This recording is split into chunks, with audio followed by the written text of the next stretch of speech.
And welcome back. You may have already heard the bells on your way into the grocery stores. The Salvation Army's red kettles are back out for the holiday season. So joining me right now is Captain Andy Miller from the Salvation Army. And you have, how you can actually not just donate, but maybe ring the bell as well. That's right. When people do that, a lot of times what happens is people will come up to them and say, hey, the Salvation Army helped me out a few years ago at the lowest point in my life. Yeah. And when I get people to ring bells, normally they're with me for a long time. And it's so iconic. I think that, as soon as you hear that sound, you know that they're out there and you know that they're collecting for a purpose. Right. I think it helps people remember that our world isn't just about us, that there are people who are suffering, people who need a hand up this holiday season, and really throughout the whole year. People know us as the Salvation Army this time of year, but we're active all year round. Last year we housed more than 250,000, gave 250,000 nights of shelter.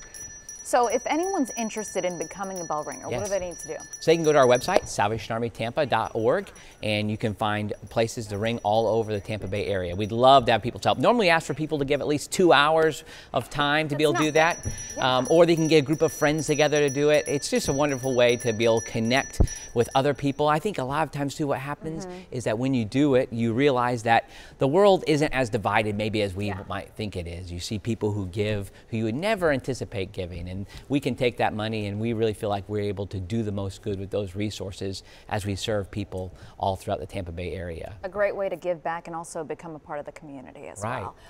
Also want to mention, because we have one out front right now in our studio, the Angel Tree program, because you can get involved that way if you're looking for some way to donate or give back. Yes, thousands of children all across the Tampa Bay area will receive Christmas gifts from charitable donors all around our area. So you take that, there's a name on that angel tag, and that name represents a specific child, and then you can go purchase gifts for that child. They come back unwrapped and we give it to the parents, so the parents have the opportunity to give those gifts to their kids, and they have the dignity of being a part of that process. And so for anyone, most people have seen this at some point. They're in the malls, they're right here in our studio, they're all over the place, but there's going to be little tags, as you mentioned, with a specific child. That's right, yes. And I know you always have them kind of like list things that they want. That's right, yeah. They have a need and a wish on there, and so that gives an opportunity to provide things that maybe you wouldn't normally think of, like sheets or obviously items of clothes too that kids are interested in, and of course a wish of like maybe a toy that they would want as well.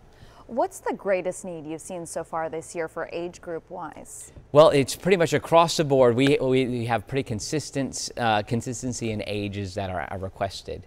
So you can always consider for pretty much anyone. That's right, and I think you can generally find, we find that the 7- and 8-year-old girls get picked first off the tree for whatever reason. Maybe it's easier shot for them, but we oftentimes, like, we have some of the older kids that are a little harder to get, and some of the newborns too. We have some newborns who have come to us, and so we have opportunity to provide Christmas for them. Okay. Yeah. Yeah, perfect. Well, thank you so much for joining us. Again, you can actually just stop by our studio and grab a name off the tree as well if you're looking for a way to donate. We'll send it over to you, Lauren.